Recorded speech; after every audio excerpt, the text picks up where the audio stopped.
Welcome to the April 19th, 2010 Washougal City Council meeting. Would you please rise and join me with the Pledge of Allegiance?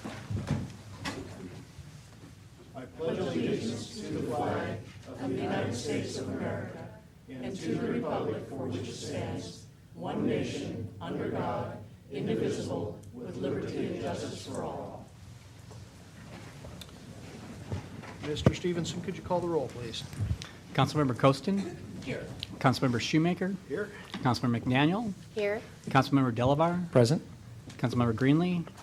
Councilmember Morris. Here. Councilmember Russell. Here.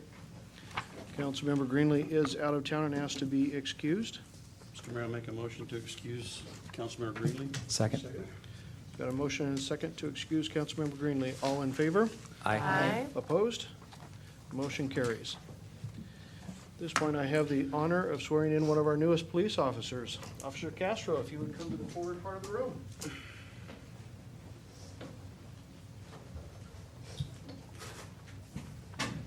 Now, I know you studied this, so you're not going to need this copy. Come on up. Mr. Mayor, can the family come up and take pictures? Absolutely. Come on up. But just so I don't mess up, you get to read along with me.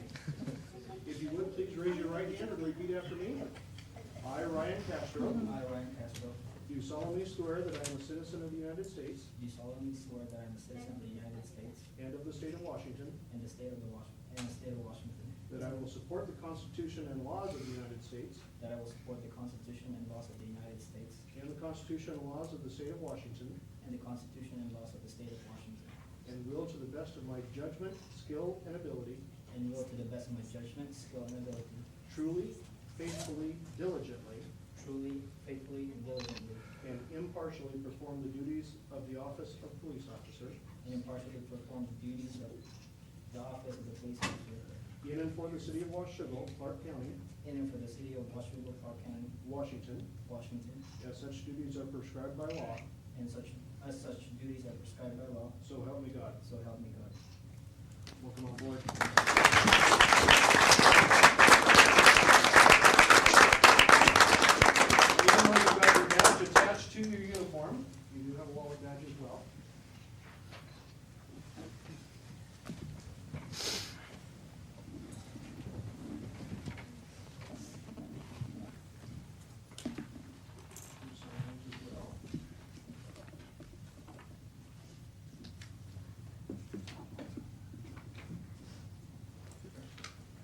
I'm going to give both of those to RJ, and if you want to check in with him later, I bet you he can get you a copy of that that has the seal put on it. Welcome. Thank you.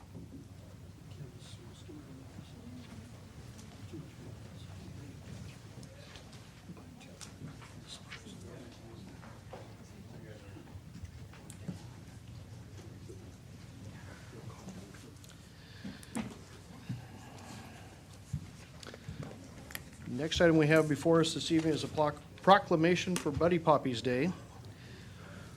Whereas the annual sale of Buddy Poppies by the veterans of foreign wars of the United States has been officially recognized and endorsed by governmental leaders since 1922, and whereas the veterans of foreign wars Buddy Poppies are assembled by disabled veterans and the widows and orphans of deceased veterans, and whereas the basic purpose of the annual sale of Buddy Poppies by the veterans of foreign wars is eloquently reflected in the desire to honor the dead by helping the living. Therefore, I, Sean Gard, Mayor of Washougal, Washington, do hereby urge citizens of this community to recognize the merits of this cause by contributing generously to its support through the purchase of Buddy Poppies on the day set aside for distribution of these symbols of appreciation for the sacrifices of our honored dead. I urge all patriotic citizens to wear a Buddy Poppy as mute evidence of our gratitude to the men and women of this country who have risked their lives in defense of the freedoms which we continue to enjoy as American citizens.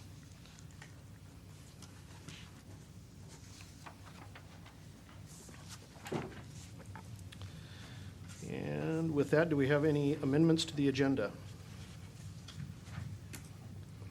Hearing none, Mr. Stevenson, do we have any correspondence? Okay. We're at the first opportunity of the evening for any members of the public who would like to address the council to step forward and do so. Is this not just any issue? Absolutely.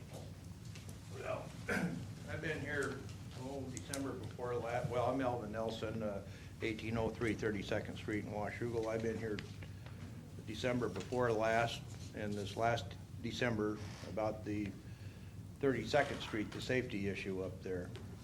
We just had a pretty good accident in my yard Wednesday night. The way I measured, the guy started up above, went out of control 185 feet, come into my yard and dug a gouge about 14 inches deep, 12 feet long, crossed my driveway, and then hit by some bushes down there, and I guess they cut him out of the car. I was in Pendleton at the time, but that's what I understand. But my problem is what happens to the people in between. You know, Frank Zahn, Dr. Zahn from the Gauze School just come to my house for dinner tonight. He's over there right now. If he'd have been driving in there, he might be dead now. That guy come right across my driveway. And when I went to measure the other day, two 12-year-old boys, I'd say that's their approximate age, come riding their bicycles right down past me. I mean, there's several places on that street where there's nowhere to run. Right. This guy, I've got the report, he didn't have a license, you know, and I don't think he was going 35. That's like I told somebody at the police station, it looked like somebody landed an airplane there, you know. And, anyway, I mean, this is, I know somebody's gonna get killed. Somebody got killed by Schmids already by my neighbor's daughter when she was in high school, coming through there one night. I mean, there's, especially right below me, that gully, there's nowhere to go. You just got banks, you know. On both sides. And there's kids and everybody, what they've done, they've turned that into a little metropolis up on top of that hill. See, when I moved in there in '76, nobody thought anything of it. That was farm country, not much traffic. Sometimes it's hairy for me just to walk across the street to my mailbox. And they've been rolled over on twice since I've been there. When Stoss's were there, this lady, or guy come down the hill one day and totaled two of his cars out in the yard at the same time. Maybe a year later on Labor Day, this lady did a complete flip in a pickup truck. She was coming down the hill, hit a tree, and she was heading back up. Well, it was the middle of the night. I went over there, the passenger door was open, and we thought maybe some drunk got out and ran away. Well, I got to looking, probably 25 feet away, I seen something white in the briars. Well, it was her stomach, her shirt. They threw her that far, her shirt was up. I seen her stomach. They life flighted her out. And then that Burke kid come up there about 110 miles an hour, went through a telephone pole, probably went 60 feet in midair, turned around and hit that rock wall on our street right by my kitchen there. His back window was laying on the street. I'm not so worried about them, but one of these days they're gonna kill some kids or something. Innocent. Not everybody drives like we do. You have all, well, that officer there, he knows that. And those people, the police do sit on our street during the day and issue citations sometimes, but it doesn't do any good, you know.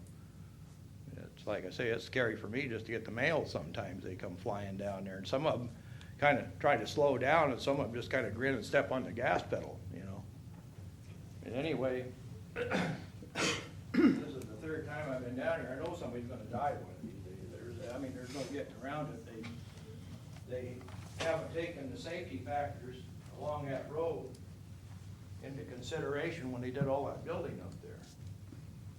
I mean, and then people go down over the top of the Washougal River Road, besides being all over that hill up there. You know, that road is all they've done is maybe widen it out and smooth it out so they can go faster. They haven't done nothing for the